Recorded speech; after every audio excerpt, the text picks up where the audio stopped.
Welcome, curious minds, to the deep dive. Today, we're embarking on a truly special journey, one that delves into a world brimming with flavor, history, and, well, pure culinary artistry.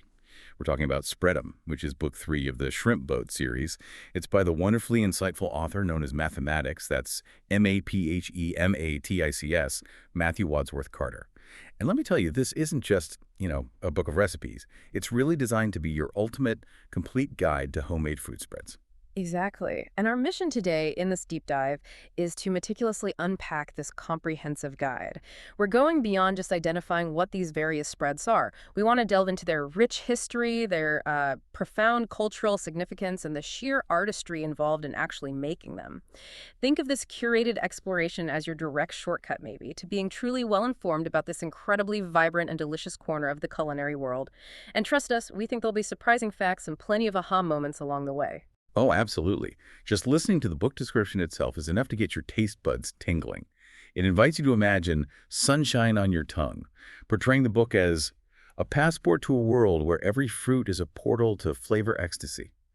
That's quite a claim. It's so much more than just a collection of recipes that encourages readers to unlock their secrets and transform their vibrant essence into jars of pure homemade magic. I mean, who wouldn't want to capture that kind of culinary joy?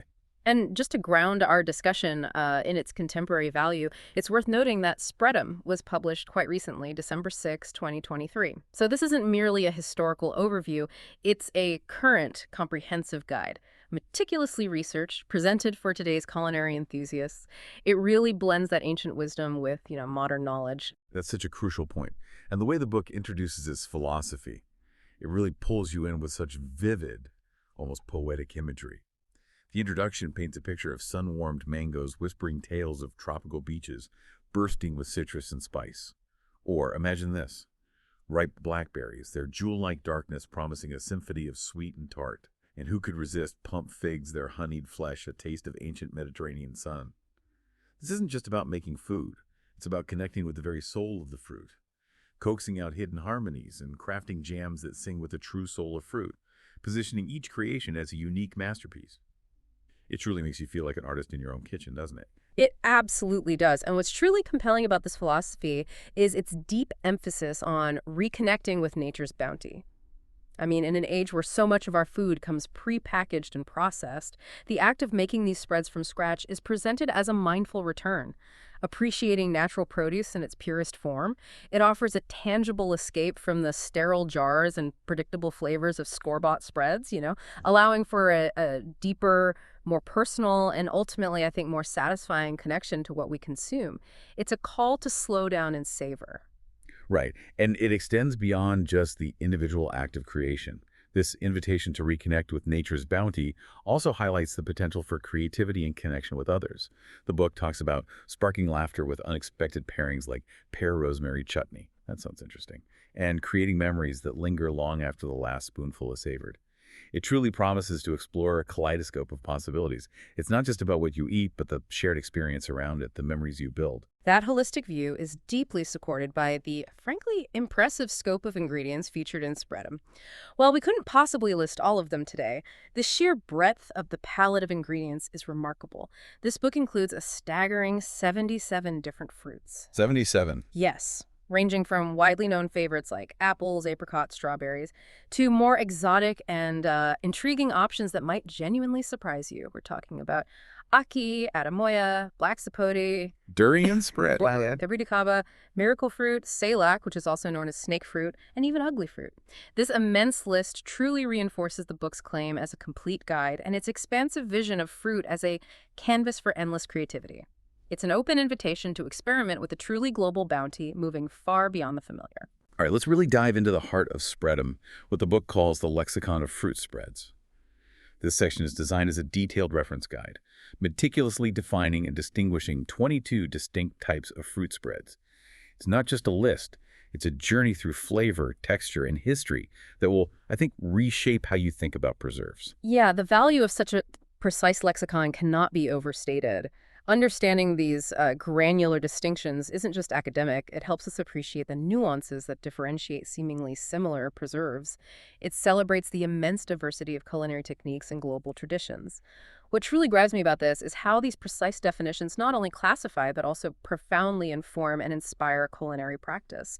They really allow for more informed homemade magic in your own kitchen. It's about knowing why something is a jam versus a jelly or a chutney versus an attar, understanding the deliberate choices made by cooks across centuries. Okay, let's start our meticulous journey through these 22 types, beginning with the tradition steeped in millennia of history. A car. Now, when you think of fruit spreads, you might not immediately picture something oil-preserved, often fermented and packed with South Asian spices. But a car is a true culinary marvel. Precisely. The book defines a car as a traditional South Asian pickled preserve where fruits or vegetables are cured in oil, salt, and spices, often with fermentation.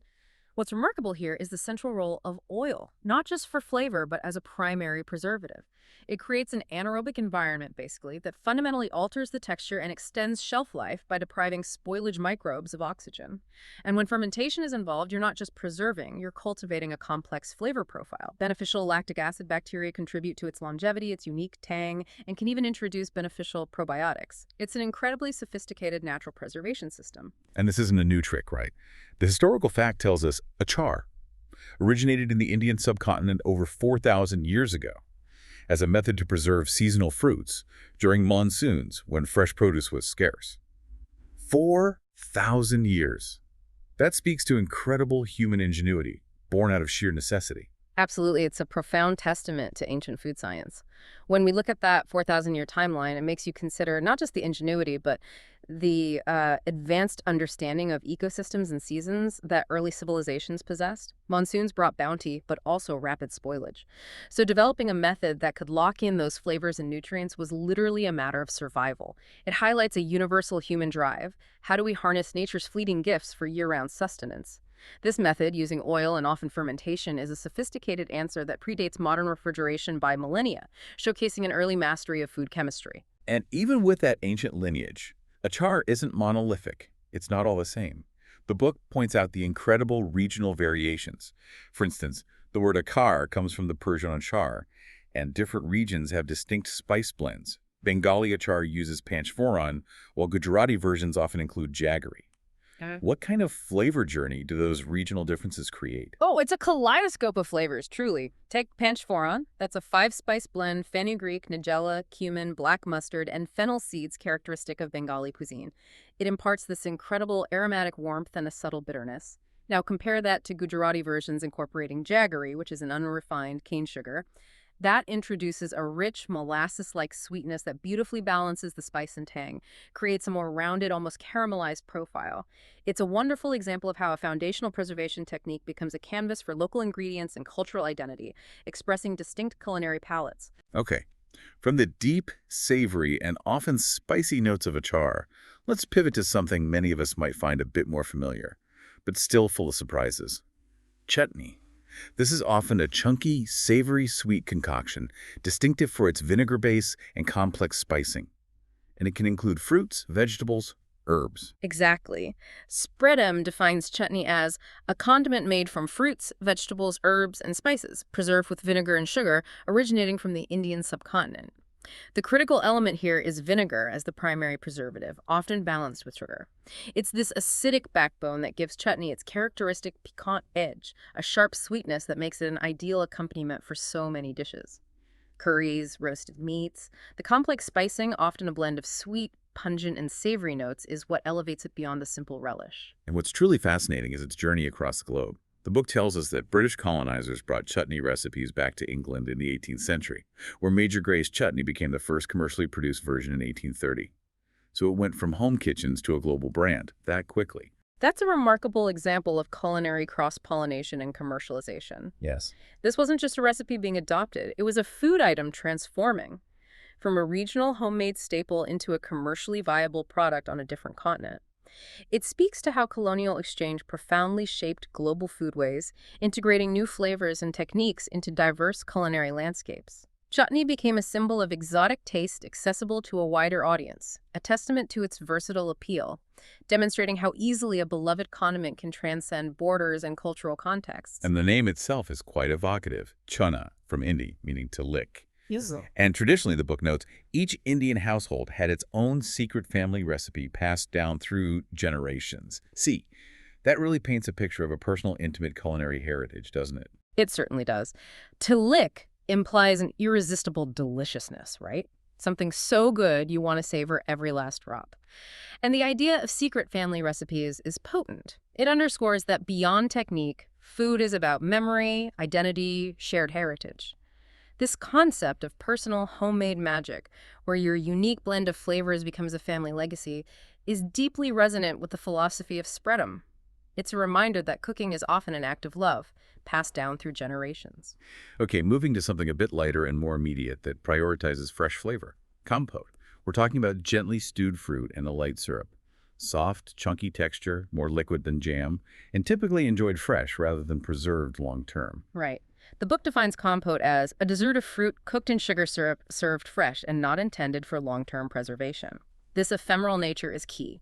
It contrasts sharply with longer-lasting preserves, emphasizing its role in showcasing the fresh, vibrant flavor and tender texture of fruit rather than deep preservation. It's about immediate enjoyment, capturing the fruit at its peak, often with minimal intervention. And the historical fact tells us that compote was developed in 17th century French cuisine as a way to serve fruit course at formal dinners, often flavored with wine, spices, or liqueurs. Very French. That really grounds compote in the elegance of French haute cuisine. You can easily visualize it, can't you? Gracing the tables of Versailles, served with refinement and artistry, perhaps at the end of a grand meal. It makes you consider how the specific social and gastronomic context of formal dining influence the development and presentation of such seemingly simple spreads, elevating a basic fruit dish into something suitable for royalty through careful preparation and sophisticated flavorings. It wasn't just fruit. It was a statement. And for a touch of etymological fun, quote, the word comes from the French composter, meaning to put together. It was considered so elegant that it appeared on the tables of Versailles. Yeah, unpacking the simple yet descriptive etymology of composter to put together really speaks to the straightforward assembly of the dish. What truly stands out here is how a seemingly uncomplicated dish can embody both sophisticated culinary technique and become a symbol of social status and refinement. It shows that elegance doesn't always have to be complex. Sometimes it's in the thoughtful combination of quality ingredients, expertly presented. Now, for a preservation technique that might initially surprise you when applied to fruit, confit. You usually think of confit as savory, right? Like duck confit. But here, the main ingredients are fruit, slowly cooked in fat or concentrated sugar syrup, resulting in tender, glazed pieces. The distinguishing feature is that low-temperature cooking for preservation. Exactly. The book clarifies confit as a cooking method where food is slowly cooked in its own fat or sugar syrup at low temperatures to preserve and intensify flavor.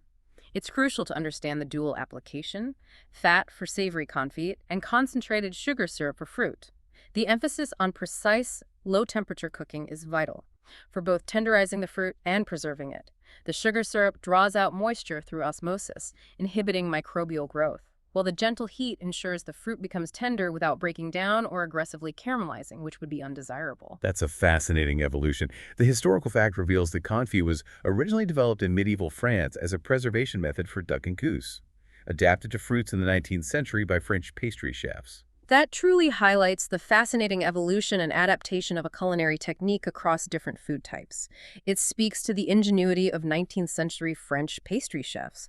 They saw the principles of savory confit, slow cooking, sealing, and brilliantly applied them to delicate fruits.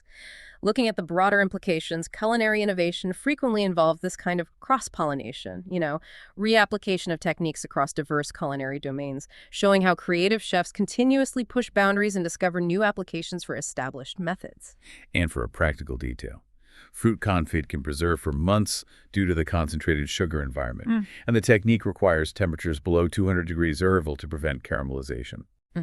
This explains the scientific principles behind its long-term preservation. The concentrated sugar environment acts as a formidable natural preservative by reducing water activity to a point where spoilaged organisms just can't thrive. Emphasizing the critical importance of temperature control, specifically below 200 degrees DEFA, is key. This meticulous control is necessary to maintain the fruit's integrity, achieve that desired tender, glazed texture, and crucially, to avoid undesirable burnt or overly caramelized notes that would mask the delicate fruit flavor. It's a careful dance between sugar, heat, and time. Okay, moving to something rich, multi-layered, and often luxurious. Conserve. This isn't just a single fruit affair. Its main ingredients are mixed fruits, often with nuts and dried fruits, resulting in chunky, complex textures. The distinguishing feature is precisely that combination of multiple ingredients beyond just a primary fruit. Yes, the book describes conserve as a jam-like preserve containing a mixture of fruits, nuts, and sometimes vegetables, typically chunkier than regular jam. The distinctive mixture aspect is what sets it apart. Instead of a single fruit focus, a conserve creates a symphony of different textures and flavors from various ingredients, resulting in a more complex and satisfying profile than a simple single fruit spread. Think of it as a culinary tapestry woven with diverse elements. The historical fact for conserve is wonderfully practical, actually. Popular in Victorian England as a way to use up surplus garden produce, conserves were often made in late summer when multiple fruits ripened simultaneously. Makes sense. It really illuminates the convergence of practicality and luxury in Victorian-era kitchens. It explains how the bounty of late summer harvests with multiple fruits ripening at once naturally led to this combined preservation method. What truly grabs me here is how conserves embody the Victorian balance of thriftiness, ingeniously using up surplus with an elaborate, almost opulent presentation. They turn a necessity into an indulgence. And a beautiful detail. The term comes from Latin, conservare, meaning to preserve. And conserves were traditionally given as gifts during holidays because of their luxurious ingredient combinations. The connection between the spread's name and its Latin root, conservare, to preserve, is direct and logical. What's more, highlighting the gift economy aspect of food is illuminating. Conserves, with their rich combinations of ingredients, became cherished tokens of appreciation and celebration, aligning perfectly with Spreadum's theme of sharing homemade joy and connection. They were a culinary expression of care and generosity, crafted with precious ingredients. Next, a silky smooth and undeniably decadent delight, curd. Forget fruit-only spreads. This one is distinctive because it contains eggs and dairy. Main ingredients being fruit juice, eggs, butter, and sugar, resulting in a creamy, custard-like texture. The book delves into curd as a soft, creamy spread made by cooking fruit juice with eggs, butter, and sugar until thickened, similar to custard. The unique inclusion of eggs and butter is what fundamentally differentiates curd from fruit-only spreads. These ingredients impart its characteristic richness, velvety smoothness, and that unmistakable custard-like texture, making it far more decadent. The eggs act as a thickener and emulsifier, while the butter adds unctuousness and flavor. The historical fact tells us lemon curd was invented in 19th century England, originally as a way to use excess egg yolks from cake making and preserve citrus during winter months. Resourceful. Absolutely. This illustrates the origins of culinary resourcefulness, how a delicious invention arose from the practical need to utilize excess ingredients, specifically the egg yolks left over from baking popular cakes and pastries. It also provided a means to preserve seasonal citrus, which was a luxury. It really makes you think about how often culinary innovations spring from simple necessity and a desire to minimize waste, transforming humble byproducts into celebrated delicacies that become pantry staples. And for a crucial technical tip, this is important if you're making it. Curd must be stirred constantly during cooking to prevent the eggs from scrambling. And properly made curd should coat the back of a spoon like custard. Yes, this provides critical technical details that any home cook attempting curd absolutely needs for success. It emphasizes the importance of constant gentle stirring to ensure a smooth, emulsified texture and prevent the proteins in the eggs from coagulating unevenly into scrambled bits. The visual cue for doneness, coating the back of a spoon, is a classic, tangible tip that directly enhances the homemade magic experience for the listener, guiding them to perfect, professional results. It's a small detail that makes all the difference. Okay, from the traditional English kitchen to the vibrant flavors of Latin America, we explore dulce. Its main ingredients are fruit, milk or cream, and sugar. The texture is a thick, creamy paste, and its distinguishing feature is precisely that Latin American milk-based preservation technique. Right. The book elaborates on dulce as a thick, sweet preserve made by slowly cooking fruit with milk or cream until it reaches a spreadable consistency. The distinctive milk or cream base is a hallmark of many Latin American confections and is precisely what differentiates it from other fruit spreads. It imparts a unique richness, a creamy depth of flavor, and often a beautiful caramelization that is quite distinct and deeply satisfying. The historical fact tells us originated in colonial Latin America when Spanish and Portuguese settlers combined European preservation techniques with New World fruits. This discusses a fascinating fusion of cultures and cuisines. It explains how the arrival of European settlers, bringing their established preservation methods like slow cooking with sugar, intercepted with the indigenous fruits and culinary traditions of the New World.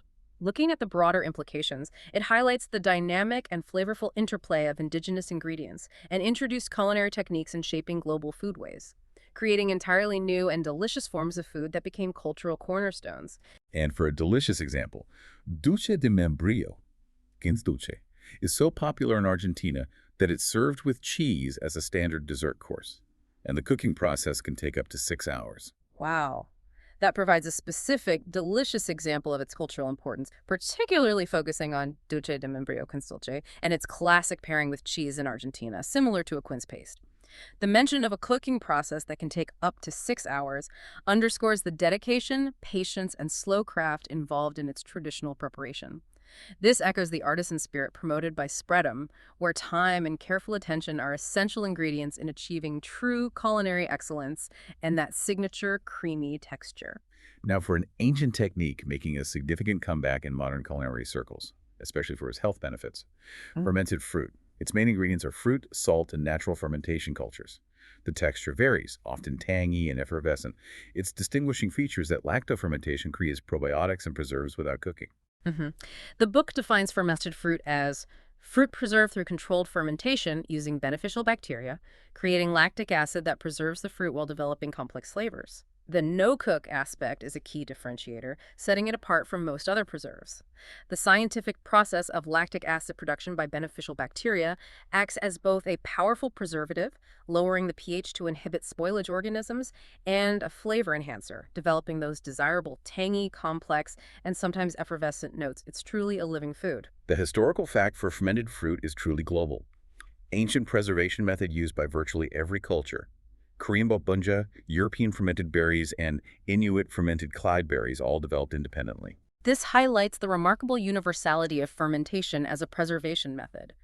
Providing specific examples like Korean bunja, fermented raspberries, European fermented berries, and Inuit fermented cloudberries truly illustrates how diverse cultures, often without any direct communication, independently discovered and refined this complex microbial process. It really makes you think about how different civilizations, often isolated from one another, arrived at such similar and effective complex microbial preservation techniques for their seasonal bounty.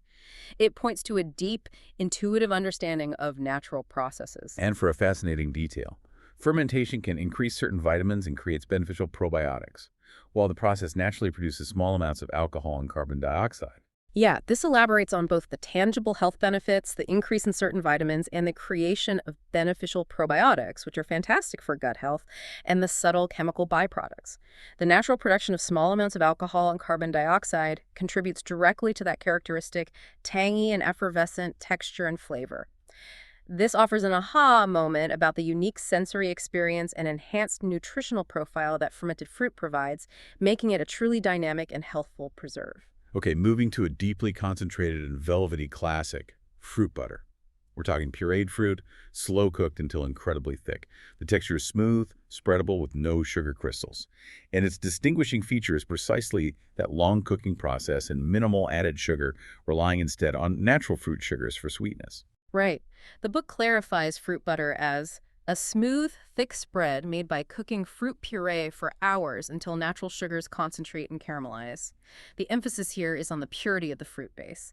The extended cooking process naturally concentrates the fruit's own sugars through evaporation and allows for subtle caramelization, leading to a rich, deep flavor profile without the need for excessive added sweeteners. It's a true celebration of the fruit's natural sweetness and complexity. The historical fact takes us back to early America.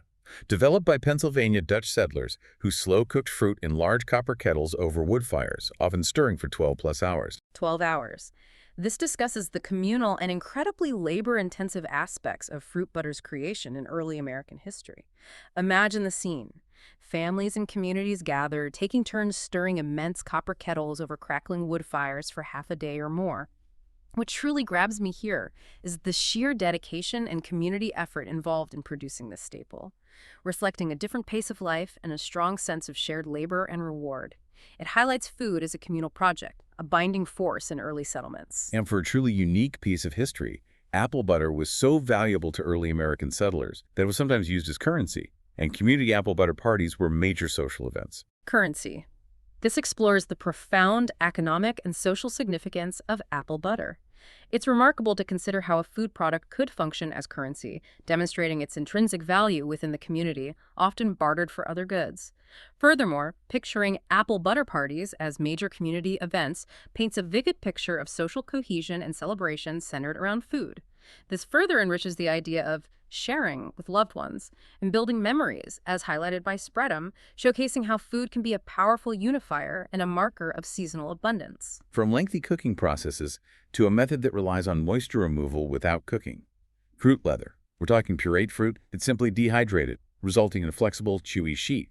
Its distinguishing feature is precisely that dehydration preservation in a portable format. The book elaborates on fruit leather as dehydrated fruit puree formed into flexible sheets, concentrated through moisture removal rather than cooking. This clearly distinguishes dehydration as the primary preservation mechanism. Instead of heat transforming the fruit through cooking, it's the removal of water that concentrates its flavor and creates its unique, durable texture, making it a very efficient and lightweight form of preservation. It's nature's own energy bar, really. The historical fact tells us Native Americans developed fruit leather techniques over 1,000 years ago, creating portable nutrition for long journeys and winter survival. Yeah, this discusses the ancient wisdom and practical genius of indigenous foodways. Creating lightweight, nutrient-dense, and highly portable food was a crucial survival strategy for Native Americans, allowing them to sustain themselves during long journeys, hunting expeditions, and harsh winters when fresh food was scarce.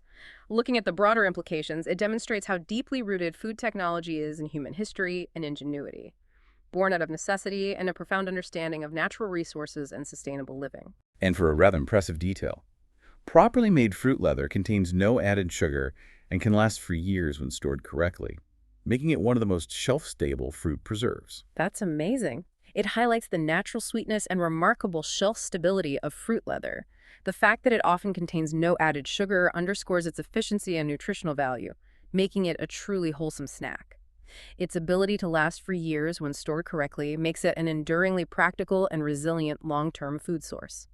A testament to the effectiveness of dehydration as a preservation method, it's a fantastic example of traditional ecological knowledge meeting practical nutrition. Next, a preserve so dense and firm it's typically served with a knife. Fruit paste. This is a very concentrated fruit puree, often with sugar, cooked until it's firm enough to slice.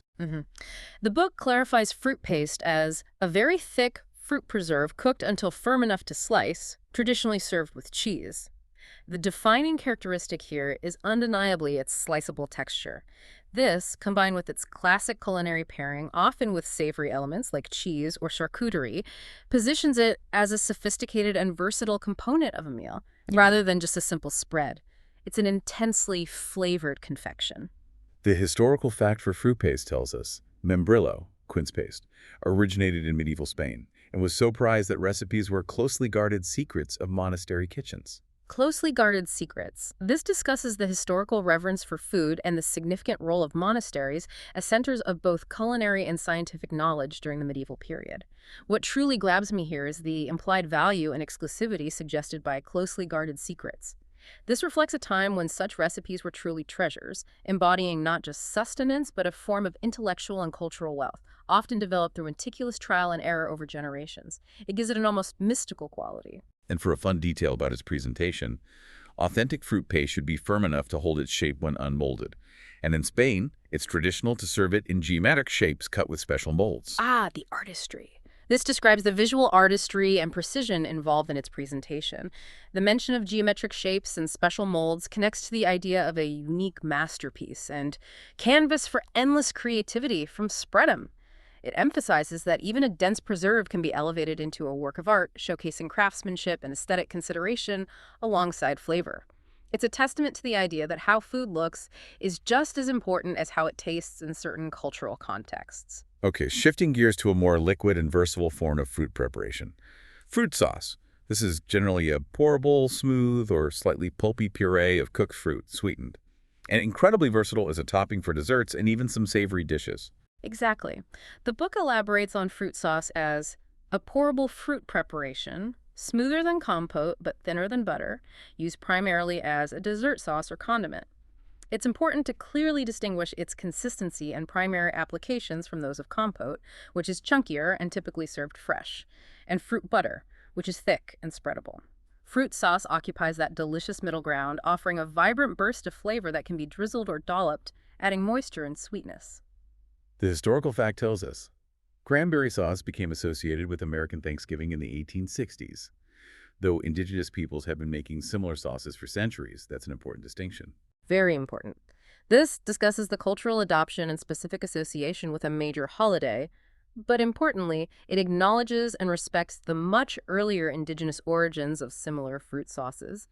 Providing a more complete and accurate historical perspective, it really makes you think about how culinary traditions evolve, sometimes becoming strongly associated with one particular culture or event, while having deeper, often overlooked, roots elsewhere. It highlights the ongoing process of culinary adaptation and attribution and the importance of recognizing the original innovators. And for a very practical point, the consistency is crucial. Too thick and it won't pour properly. Too thin and it won't coat desserts effectively, requiring precise cooking techniques. Yes, this highlights the technical challenge and skill required to achieve the ideal consistency for a fruit sauce. It's a delicate balance. You want it to flow smoothly, but also cling beautifully to whatever it's topping, providing that perfect complement of flavor and texture. This practical advice offers valuable insight for the home cook, connecting directly to the homemade magic aspect of spreadum, where precise technique is often the key to truly professional and satisfying results. Okay, for a sophisticated touch, rooted in classic French culinary tradition, we have gastrique. Its main ingredients are caramelized sugar, vinegar, and fruit, is often an optional addition. The result is a glossy, sweet-sour sauce, and its distinguishing feature is precisely that traditional French technique, starting with caramelized sugar. Right. The book describes gastrique as a classic French sauce made by caramelizing sugar, then deglazing with vinegar, often finished with fruit or herbs. This explains the precise culinary steps involved, the delicate art of caramelizing sugar to achieve that deep, complex sweetness, followed by the dramatic deglazing with vinegar, which forms the essential sweet-sour base. The balance between these two powerful flavors is critical. It's designed to be a vibrant counterpoint. The historical fact reveals, developed in 19th century French haute cuisine as a sophisticated sauce for game meats and rich dishes. This really places gastrique within the context of high-end French cooking. It explains its specific culinary purpose, to provide a sharp, acidic, yet sweet and balancing counterpoint to rich, fatty dishes like game meats or even foie gras. Looking at the broader implications, it illustrates how carefully crafted acidity plays a crucial role in achieving culinary balance and elevating complex flavors, preventing a dish from becoming one-note or overly heavy. It's a masterclass in flavor architecture. And for an intriguing linguistic twist, the name comes from French gastrique, relating to gastric stomach acid, referencing its role in cutting through rich, fatty foods. Huh. Unpacking this intriguing etymology is quite fascinating, isn't it? The name itself vividly describes the sauce's function. It offers a clever and memorable aha moment, illustrating the thoughtfulness behind culinary nomenclature and how it often reflects the practical application and physiological effect of a dish on the palate and digestion. It's food science embedded in language. Now for a truly modern marvel, pushing the very boundaries of culinary texture and expectation, gel. Its main ingredients are fruit puree and modernist gelling agents like agar or carrageenan, creating a firm yet delicate texture with a unique mouthfeel. Its distinguishing feature is that it's a modernist technique, creating textures impossible with traditional methods. Yes, the book elaborates on gel as a fruit preparation using modernist hydrocolloids to create unique textures and presentations not achievable with traditional gelling agents. This introduces the concept of hydrocolloids, substances like agar and carrageenan, and highlights their revolutionary impact on how texture can be manipulated in contemporary cuisine. Moving far beyond the simple jiggle of traditional gelatin, these are ingredients that allow chefs to truly sculpt food. The historical fact pins its origins, developed in the 1980s by modernist chefs like Ferran Adrià at El Bulli, revolutionizing how texture could be manipulated in cuisine. Right. This identifies the specific historical figures and groundbreaking institutions, such as Ferran Adrià and his iconic restaurant El Bulli, that drove this culinary innovation. What truly grabs me here is how the convergence of science and cooking allows for entirely new sensory experiences, moving beyond traditional expectations of food and challenging our preconceived notions of how ingredients should behave. It's a testament to pushing the limits of what food can be. And for a mind-bending detail, Different hydrocolloids create completely different textures. Agar creates brittle gels, carrageenan creates elastic textures, and combinations can create impossible textures that change in your mouth. Exactly. This powerfully illustrates the specific and diverse effects of different gelling agents. The contrast between brittle agar gels and elastic carrageenan textures is striking. The mention of impossible textures that change in your mouth offers a truly captivating aha moment for the listener, expanding their understanding of the boundless possibilities of food, and aligning perfectly with Spreadum's theme of endless creativity through modern techniques. It's culinary magic, rooted in science. Okay, let's return to a universally beloved classic, arguably the quintessential fruit spread, jam. We all know its thick, spreadable texture with small fruit pieces, and its main ingredients are typically crushed fruit, sugar, and pectin. hmm The book elaborates on jam as a fruit preserve made from crushed or chopped fruit and sugar, typically containing visible fruit pieces and achieving gel consistency through pectin. It highlights the critical role of naturally occurring or added pectin as the gelling agent that gives jam its characteristic set. Pectin is a natural polysaccharide found in fruit cell walls. When heated with sugar and acid, it forms a gel network that traps the fruit and liquid, giving it that familiar, spreadable consistency. The historical fact tells us the word jam comes from the verb meaning to squeeze, first appearing in cookbooks in the 1730s as a way to preserve fruit harvests. Yeah, it discusses the simple descriptive origin of the word, directly relating to the act of crushing or squeezing the fruit to make it. Its appearance in cookbooks in the 1730s marked a significant formalization of fruit preservation methods. Moving from oral tradition to documented, shared recipes, it really makes you think about how the standardization and sharing of recipes, through means like cookbooks, impacted and evolved home cooking traditions over centuries, making techniques accessible to a wider audience and solidifying culinary knowledge. And for a timeless piece of home cooking wisdom, the classic test.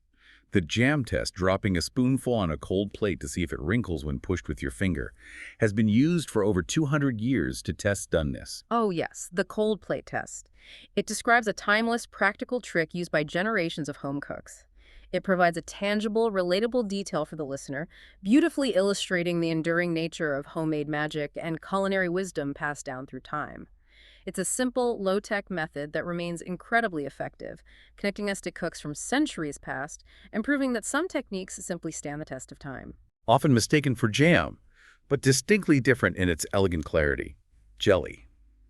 This preserve is characterized by its clear, smooth, translucent texture with absolutely no fruit pieces, made from fruit juice, sugar, and pectin. Correct. The book clarifies jelly as a clear, smooth preserve made from fruit juice, not whole fruit, and sugar, achieving gel consistency through pectin. It emphasizes the defining characteristic of its transparency and the complete absence of any fruit pulp or pieces. This purity of form is achieved by meticulous straining out of all solids, leaving only the fruit's essence. The focus is on a delicate, shimmering gel that lets the light and the pure fruit flavor shine through. The historical fact tells us medieval European monasteries perfected jelly-making techniques using natural pectin from apples and quinces, creating the first clear preserves. The monasteries again. This discusses the significant role of monasteries as centers of both culinary and scientific knowledge during the medieval period.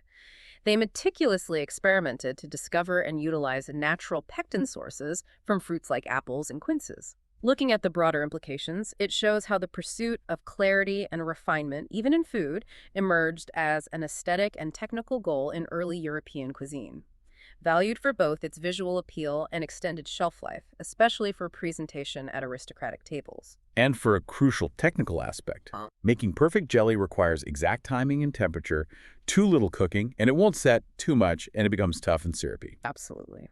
This highlights the precision, skill, and delicate balance required to achieve the ideal jelly consistency, that perfect, shimmering set that holds its shape but melts cleanly in your mouth.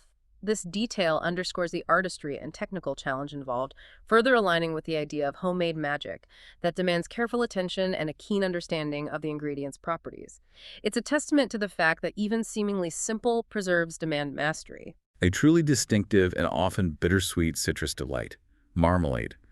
This preserve is made specifically from citrus fruit, crucially including its bitter peel along with sugar, resulting in a gel with suspended peel pieces. The book elaborates on marmalade as a citrus preserve containing pieces of peel, creating a balance of sweet gel and bitter peel elements. It emphasizes that the inclusion of the bitter peel is not just a textural component, but a crucial element that defines its unique flavor profile. That interplay of sweet, tart, and bitter from the fruit's flesh, juice, and rind is what gives marmalade its complex, sophisticated, and utterly distinctive character. The historical fact tells us the name comes from Portuguese marmelo, but modern citrus marmalade was perfected in 18th century Scotland, particularly in Dundee. Interesting, right? It discusses the fascinating linguistic evolution of the term, from its origin in quince preserves, a very old type of fruit paste, to its modern association with citrus. It also traces its specific geographical and historical development, particularly its perfection in 18th century Scotland, with the city of Dundee becoming almost synonymous with its production. What truly stands out here is the journey of a name and a recipe across cultures and centuries, continually evolving and refining into what we recognize today. And for a detail that reveals its complexity, proper marmalade requires a 3-day process. Day 1 to soften the peel, Day 2 to extract pectin, and Day 3 to achieve the perfect set with suspended peel pieces. 3 days. This details the multi-stage, time-intensive process required for authentic marmalade. This vivid illustration of dedication, patience, and meticulous planning inherent in its creation reinforces the artistry and unique masterpiece aspects emphasized by Spread'em. It's a true labor of love, yielding a preserve with unparalleled depth, texture, and that signature bittersweet complexity, highlighting the craft involved in achieving perfection. Okay, for a uniquely Italian sweet and spicy culinary adventure, mostarda. This is a preserve of candied fruit and mustard syrup, resulting in a chunky, sweet, hot texture. And its distinguishing feature is precisely that inclusion of mustard, rooted in Italian condiment tradition. The book delves into mostarda as an Italian condiment of candied fruits in a sweet syrup flavored with mustard oil or powder, traditionally served with meats and cheeses. This explains the surprising yet harmonious combination of sweet candied fruit with the pungent, often fiery kick of mustard. It's a flavor profile that truly awakens the palate, providing a sharp, stimulating contrast that cuts through rich, savory foods. The historical fact tells us originated in medieval Lombardy, with the first recorded recipe appearing in 1397 in Cremona, where it remains a protected regional specialty. 1397. This discusses the deep historical roots and the specific geographical origins of mostarda. Highlighting its status as a protected regional specialty demonstrates how food traditions are actively preserved and celebrated through specific designations, often with strict rules about ingredients and methods. It really makes you think about how such geographically protected food traditions contribute to the rich tapestry of global culinary diversity and heritage, ensuring that unique flavors and crafts endure for generations. And for a truly distinctive sensory detail, authentic mostarda di Cremona must contain at least 50% fruit by weight and uses mustard essential oil, creating a unique sensation that's simultaneously sweet and sinus clearing. Sinus clearing. This provides specific details about the strict ingredient standards, such as the minimum 50% fruit by weight and the use of potent mustard essential oil. It then vividly describes the resulting distinctive sensory experience, simultaneously sweet and sinus clearing. This offers a memorable and truly unique flavor profile for the listener to imagine, emphasizing the intense, complex impact of this specific condiment and what makes it so prized. Okay, returning to a celebration of fruit in its most recognizable form. Preserves. We're talking whole or large fruit pieces suspended in syrup, maintaining a chunky texture with clearly identifiable fruit pieces. Its distinguishing feature is that the fruit pieces remain largely intact, showcasing the fruit's natural beauty. Right. The book elaborates on preserves as a fruit preserve where whole or large pieces of fruit remain identifiable and intact, suspended in a clear syrup. It emphasizes the aesthetic appeal and textural satisfaction of clearly identifiable, largely intact fruit pieces. This is about showcasing the fruit's natural form and flavor, making each spoonful a vibrant reminder of its origin and highlighting its inherent beauty. The goal is to capture the fruit as closely to its fresh state as possible. The historical fact tells us the technique was developed in 16th century Europe when sugar became more widely available, allowing for gentler preservation methods that maintain fruit shape. Yes, this discusses the significant impact of economic changes, specifically the increased availability and affordability of sugar on the evolution of culinary techniques. It explains how this new accessibility allowed for gentler preservation methods that prioritized maintaining the fruit's natural structure and visual appeal rather than boiling it down. What truly grabs me here is how the accessibility of a once luxury ingredient democratized and transformed new preservation techniques, making them more widely practiced and focusing on the elegance of presentation. And for a key scientific insight, the key to perfect preserves is achieving the right sugar concentration, 65–68% solids, to preserve the fruit while maintaining its structure and preventing it from collapsing. That's precise. It provides a specific scientific detail about the crucial sugar concentration range. It highlights the precise balance required between effective preservation, which relies on the sugar's osmotic properties to draw out moisture and inhibit microbial growth, and maintaining the fruit's delicate structure, preventing it from collapsing into a mush. This offers practical insight for achieving homemade magic with a scientific edge, ensuring both beauty and stability in the final product. For a pure, unadulterated essence of fruit flavor, reduction. Its main ingredients are pure fruit juice, cooked down without any added thickeners. The texture is a concentrated, intensely flavored syrup, and its distinguishing feature is that it achieves thickness solely through evaporation with no added sugar or pectin. The book delves into reduction as a concentrated fruit syrup created by slowly evaporating water from fruit juice until it reaches desired thickness and intensity. This emphasizes the purity of this technique, relying solely on moisture evaporation to concentrate flavor and thicken, with absolutely no external additions like sugar or pectin. It's about intensifying the fruit's natural essence and sweetness to its maximum potential, showcasing its core flavor profile. The historical fact tells us, ancient Romans used reduction techniques to create sapa, concentrated grape, musk used as both sweetener and preservative. Sapa. This discusses the enduring legacy of ancient Roman culinary practices. It explains how a single, naturally concentrated product like sapa could serve dual functions as both a sweetener and a preservative, a testament to its efficiency and versatility.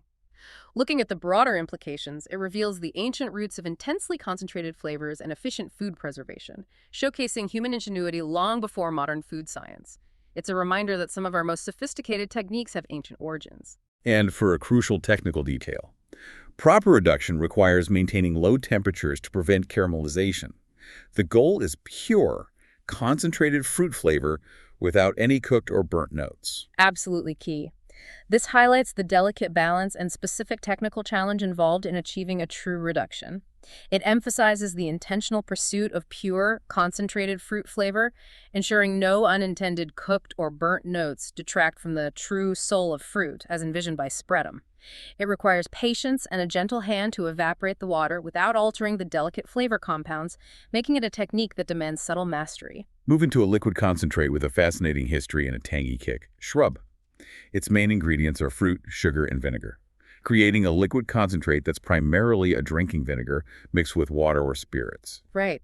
The book elaborates on shrub as a concentrated syrup made from fruit, sugar, and vinegar, designed to be diluted with water or used in cocktails. This clarifies its primary purpose as a versatile beverage base, often mixed with sparkling water for a refreshing drink or employed in mixology to add complex, tangy notes to cocktails. The vinegar provides a sharp, bright counterpoint to the fruit's sweetness, creating a uniquely invigorating taste. The historical fact tells us, popular in colonial America as a way to preserve fruit flavors and create refreshing drinks, especially during hot summers when fresh fruit spoiled quickly. Makes sense. This discusses the practical importance of shrubs for fruit preservation in colonial times, particularly during periods of rapid spoilage. It highlights their dual function as both a refreshing drink and a clever preservation method, utilizing vinegar's acidic properties to extend the fruit's life. What truly grabs me here is its recent resurgence in modern craft cocktail culture, bridging historical practices with contemporary trends and showcasing its timeless appeal as a sophisticated mixer. And for an enlightening etymological and historical insight, the name comes from Arabic sharab, meaning to drink, and shrubs were considered medicinal. The vinegar was thought to prevent scurvy and aid digestion. Sharab. This unpacks the interesting linguistic origins from the Arabic, showing a global culinary influence. It also discusses the historical perceptions of shrubs as medicinal, specifically the belief that the vinegar could prevent scurvy, a common ailment among sailors and early settlers, due to vitamin C deficiency and aid digestion.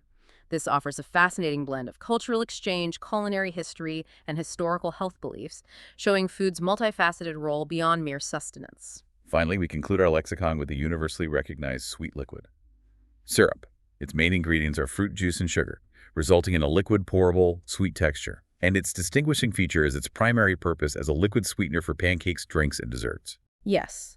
The book delves into syrup as a sweet liquid made by dissolving sugar in fruit juice or water, used primarily as a topping or flavoring agent.